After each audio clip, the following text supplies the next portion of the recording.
கிறிஸ்துவுக்குள் மிகவும் பிரியமான தேவனுடைய பிள்ளைகளே, இந்த காலை நேரத்திலே உங்களை சந்திப்பதிலே மிகுந்த மகிழ்ச்சி அடைகிறேன். இந்த நாளிலும் தியானத்துக்கு எடுத்துக்கொண்ட வேதவசனம் மத்தேயு 6:22. உங்கள் கண்கள் சரீரத்தின் விளக்காக இருக்கிறது. சரீரத்துக்கு ஒரு விளக்காக இருக்கிறது. வீட்டில் விளக்கு ஏற்றி வச்சிங்கன்னா எப்படி வெளிச்சமாக இருக்கிறதோ, உங்கள் சரீரம், அருமையான தேவனுடைய பிள்ளைகளே, இந்த சரீரத்துக்கு ஒரு விளக்கு கண்கள். உன் கண் தெளிவாக இருந்தால் உன் சரீரம் முழுவதும் வெளிச்சமாக இருக்கும் என்று வேதம் சொல்லுகிறது. அன்பு தேவனுடைய பிள்ளைகளே, ஒரு சமயம் சார்ல்ஸ் ஃபின்னி அவர்கள் லண்டனில் ஒரு காட்டன் மில், அந்த தொழிற்சாலைக்கு போகிறார். அங்கே அநேகர் வேலை செய்து கொண்டிருக்கிறார்கள்.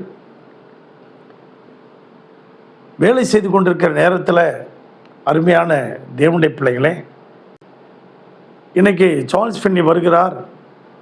அவரை பார்க்கும்போதே நமக்கு பயங்கரமாக இருக்கும் அப்படின்னு காட்டுத்தீ போல் செய்தி பரவுகிறது. அதில் 2 பெண் பிள்ளைகள் அங்கே பரிகாசம் பண்ணி கொண்டு இருக்கிறார்கள். அவர் வந்தால் வரட்டும் போடி, நானும் பயப்பட மாட்டேன் அப்படின்னு ரொம்ப அற்பமாக அசட்டையாக சொல்லிகிட்டு இருந்தாங்க. சார்ல்ஸ் ஃபின்னி வந்தாங்க. வந்தோடனே நேராக அந்த பிள்ளைகளை பார்த்தார். கொஞ்சம் உற்று பார்த்தார். உற்று பார்த்த உடனே அவங்க அப்படியே அழுதுட்டாங்க. மனம் உடைஞ்சு அழுகிறாங்க. அப்படியே உடனே அழுது அந்த 2 பெண் பிள்ளைகளும் அழுது ஆண்டவருக்கு ஒப்பு கொடுத்துட்டாங்களாம்.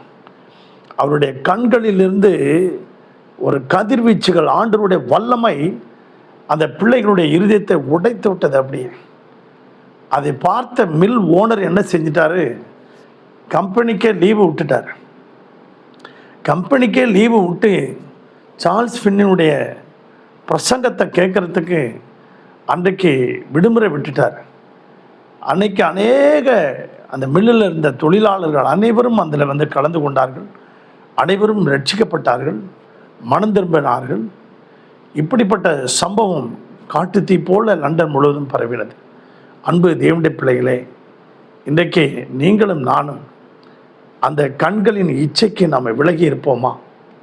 அந்த ஆதாமும் ஏவாளும் அந்த கண்கள் அவர்கள் இச்சையிலே விழுந்ததுனால தான் அவர்களுடைய சரீரம், அவருடைய இந்த சரீரமாகிய ஆலயம் இருளடைந்து போய்விட்டது.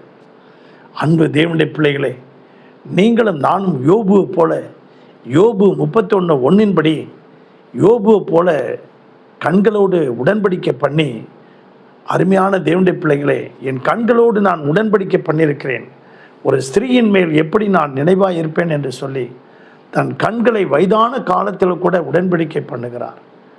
இந்த காலை வேளையிலே இந்த சத்தத்தை கேட்டுக்கொண்டிருக்க உங்கள் வாழ்க்கையிலும் பவுலுடைய கண்களிலே அனனியா போய் கைகளை வைத்த பொழுது பவுலின் கண்களில் இருந்த செதில் அப்படியே கீழே விழுந்தது.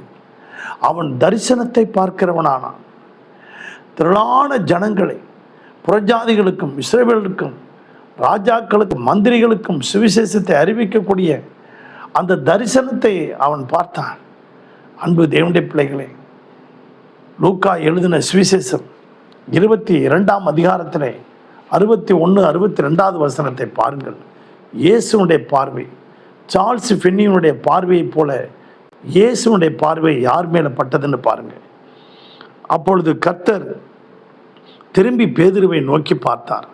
சேவல் கூவதற்கு முன்னே நீ என்னை 3 தரம் மறுதலிப்பாய் என்று கர்த்தர் தன்னிடத்தில் சொன்ன வசனத்தை உடனே பேதுரு நினைவு கொண்டான். 3 தரம் மறுதளிச்சிட்டான். மறுதளித்த உடனே இயேசு திரும்பி பார்த்தார். ஒரே பார்வை தான் பார்த்தார். பார்த்த உடனே 62வது வசனத்தில் அவன் வெளியே போய் மனம் கசந்து அழுதான். சார்ல்ஸ் ஃபின்னியினுடைய பார்வை அந்த 2 பிள்ளைகளுடைய மனதை உடைத்தது போல இயேசு கிறிஸ்துடைய பார்வை பேதுருடைய உள்ளத்தை மனம் கசந்து அழ வைத்தது. இன்றைக்கு நீங்களும் நானும் நம்முடைய கண்களை பரிசுத்தமாய் பாதுகாத்து கொள்வோமா? நம்முடைய கண்களுக்கு கலிக்கம் போடுவோமா? அருமையான தேவனுடைய பிள்ளைகளே, நம்முடைய கண்கள் தரிசனம் பார்க்கிற கண்களாக இருக்கட்டும். கண்களை ஏறிட்டு பார்த்த பொழுது மகதிலா மரியாளும் மற்ற சகோதரிகளும் கண்களை ஏறிட்டு பார்த்த பொழுது கல் புரட்டப்பட்டிருக்கிறதை கண்டார்கள். இயேசுவை தரிசித்தார். மகதலேனா மரியாள் இயேசுவை தரிசித்தாள். இயேசுவை பார்க்கிற கண்களாக இருக்கட்டும். கர்த்தர் உங்களை ஆசீர்வதிப்பார். பரலோக பிதாவே, இந்த சத்தத்தை கேட்டுக்கொண்டிருக்க ஒவ்வொரு பிள்ளைகளையும் ஆசீர்வதிக்கும்படியாக ஜெபிக்கிறோம். அவர்களுடைய குடும்பத்தை ஆசீர்வதியும், அவர்கள் தேவைகளை சந்தியும், அவருடைய போக்கிலும் மற்றும் பாதுகாத்துக் கொள்ளும். அவருடைய மன உளைச்சல், வேதனை, கஷ்டங்கள், கண்ணீரெல்லாம் நீக்கி சமாதானத்தை கட்டளையிடும். இயேசுவின் நாமத்தில் பிதாவே, ஆமென். God bless you.